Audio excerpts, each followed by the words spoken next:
vamos fazer uma coisa muito rápida, que é a apresentação dos anais do primeiro congresso da Associação Italiana de Estudos Portugueses e Brasileiros, trabalhos que foram realizados em 24 e 25 de maio de 2012, e que representam, nessa publicação em volume, um primeiro passo no sentido de uma identidade maior desse grupo que trabalha e produz na Itália. Eu, particularmente, fico muito satisfeita que esses trabalhos tenham sido publicados numa coleção que também é recente, uma coleção de 2 anos atrás, que se chama Luso-Brasiliana, e que tem como objetivo justamente apresentar trabalhos em âmbito linguístico, histórico-literário e cultural, de modo geral, de toda a área que nos interessa, seja estudos portugueses e brasileiros e africanos e asiáticos de países lusófonos. Esses trabalhos que estão aqui reunidos são tanto de tema literário como de tema linguístico, como não poderia deixar de ser, e se abrem com uma discussão sobre Fernando Pessoa e se fecha com uma espécie de depoimento sobre Jorge Amado. Não à toa, 2, digamos assim, autores muito estudados na Itália, que deu uma contribuição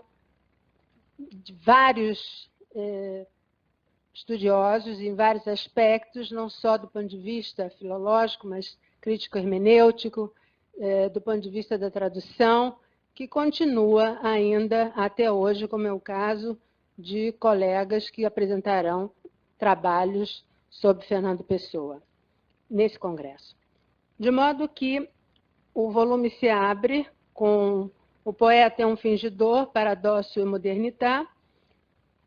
e se fecha, como eu apenas disse, com o Ricordo de Jorge Amado no centenário della Nascita.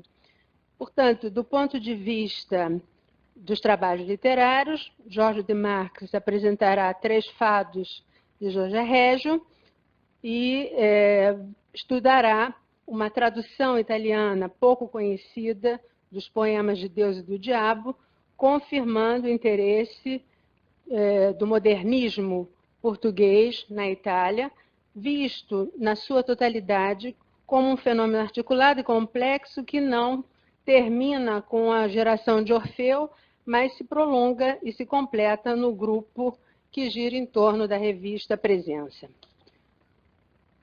No que diz respeito ao trabalho de Bárbara Gori, com o Cristianesimo e Catolicismo, o encontro de Antero de Quental com São Francisco de Assisi, aqui há uma análise no sentido de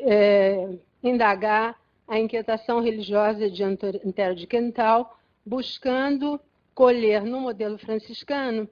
uma espécie de ponto fundamental de reflexão poético-filosófica e existencial do poeta de Ponta Delgada. Nesse ponto de vista, é interessante notar como Antero perceba uma certa fragilidade do catolicismo numa espécie de separação radical entre aquilo que impõe a divindade em relação a uma certa separação da natureza. E como isso é visto em São Francisco. A Bárbara agora, então, propõe essa reflexão. Se essa chave, digamos assim, se move no sentido de uma síntese do que seria o paganismo e aquilo que seria o cristianismo numa espécie de modelo ideal, de certa maneira, essa investigação se prolonga num trabalho dedicado a Cecília Meirelles, de Michela Graziani, no ensaio Nel silenzio della pietra l'antico, viaggio estético-filosófico nell'Italia sacra e pagana de Cecília Meirelles. E aqui, no caso, há uma investigação das 40 poesias que formam a coletânea Poemas Italianos, que foi uma coletânea realizada por Cecília Meirelles depois que ela veio à Itália e traduzida pelo grande tradutor de Guimarães Rosa, Eduardo Pizarri. De modo que, nesse estudo,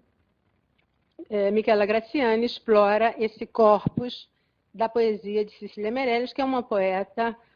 muito esquecida e de um valor imenso no âmbito da literatura de língua portuguesa. Essa relação entre Itália e Brasil depois prossegue com o estudo de Cristina Rosa, com um trabalho cujo título é L'Italia Pernísia Floresta, una viagem triste brasiliana do XIX século, que reconstrói, no âmbito, digamos assim, das viagens modernas, poderíamos dizer, as impressões de uma escritora brasileira, progressista para a sua época, estamos falando do século XIX, que, de certa maneira, revisita a Itália no período da Unità.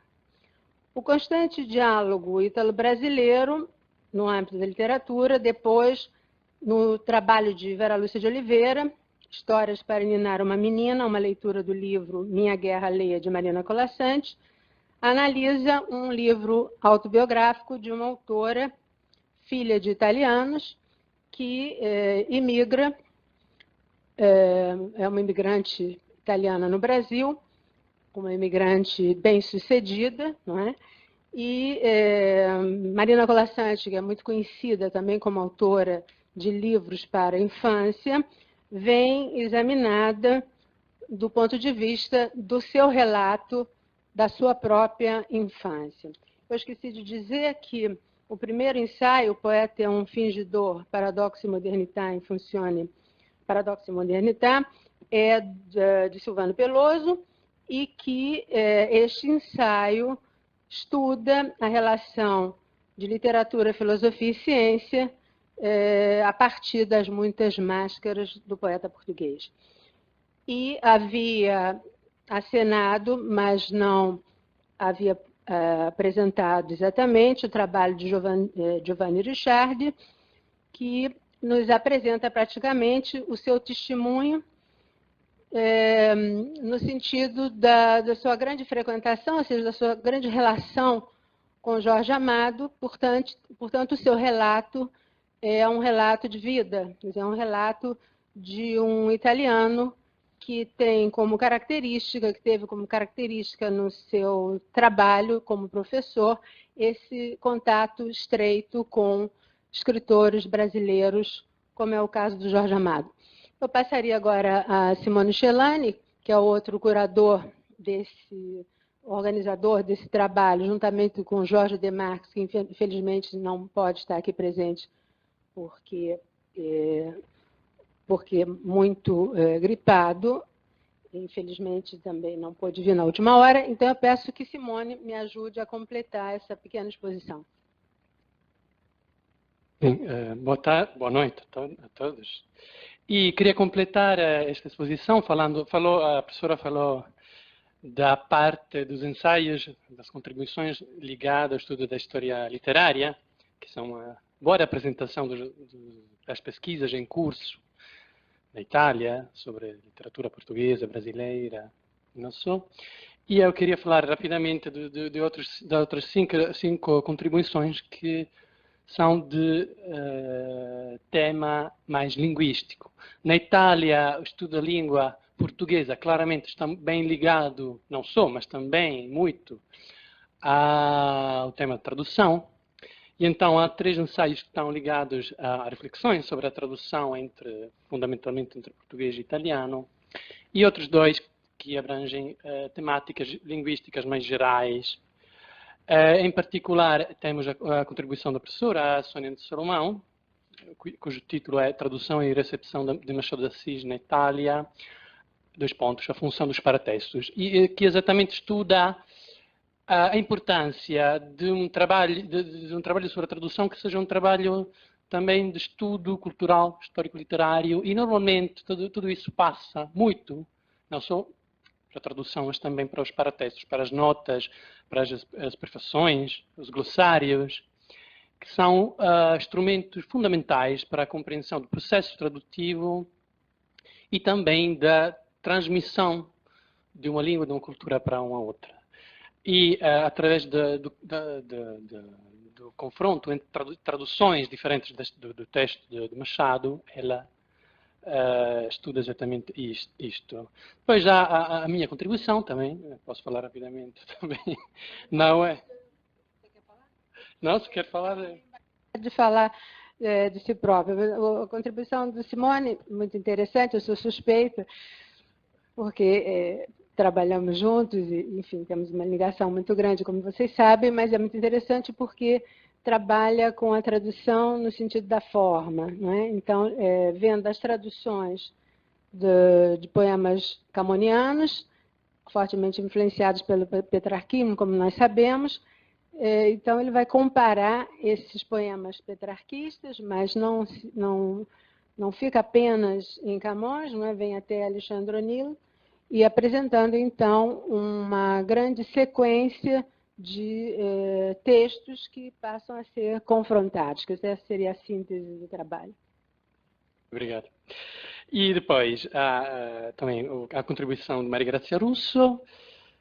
cujo titolo è La lingua portoghese di fine Cinquecento, relazione di viaggio dell'annunziatura apostolica come fonte sociolinguistica, e lì ha un numero immenso de elementos que estão em arquivos, na correspondência e em outras, que são um recurso incrível para o estudo da língua portuguesa. Ela trabalha em particular sobre um relato de viagem do cardeal Giovan Battista Venturino, que é do final de 500, e trabalha mesmo sobre as ocorrências lexicais, dessas fontes que são fundamentais para a compreensão desta fase. Depois já a contribuição de Gianluigi De Rosa, segmentazione e costruzioni marcate nel parlato filmico brasiliano contemporaneo, che si insere in una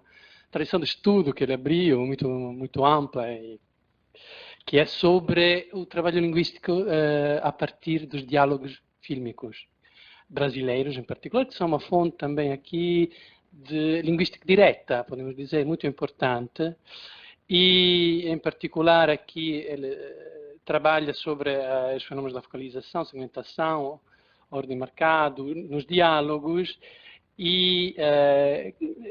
mas sai desta visão que é claramente importante, mas limitada, para tirar considerações também mais amplas sobre a língua portuguesa, em particular a variante brasileira.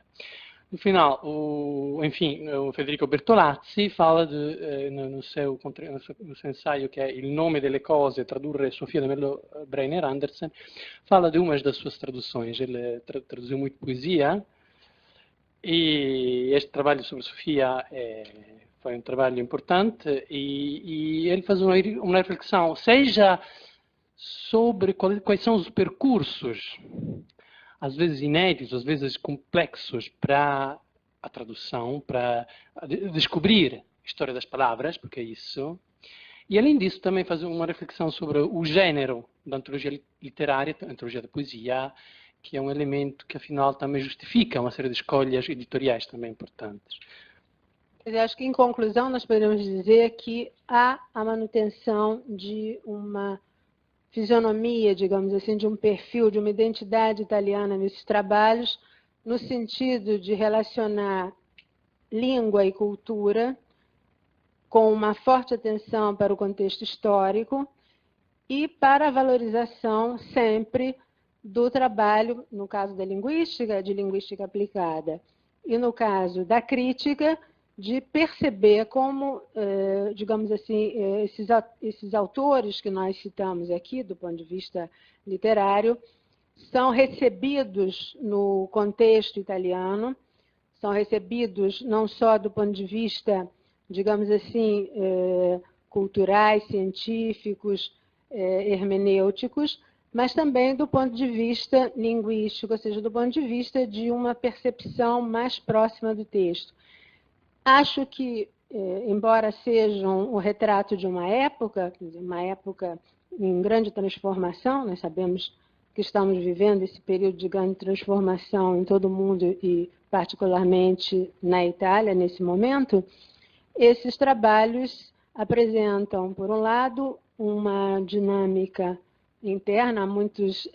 professores jovens que colaboram, que fazem parte desse volume, mas, repito, que, de certa maneira, confirmam uma identidade, uma tradição de estudos na Itália. Acho que não resta mais nada a dizer, o livro está à disposição de vocês, e obrigada, Valéria, parece que tem um programa muito intenso ainda para hoje. Passa a palavra, então, a Valéria Turco. Muito obrigada.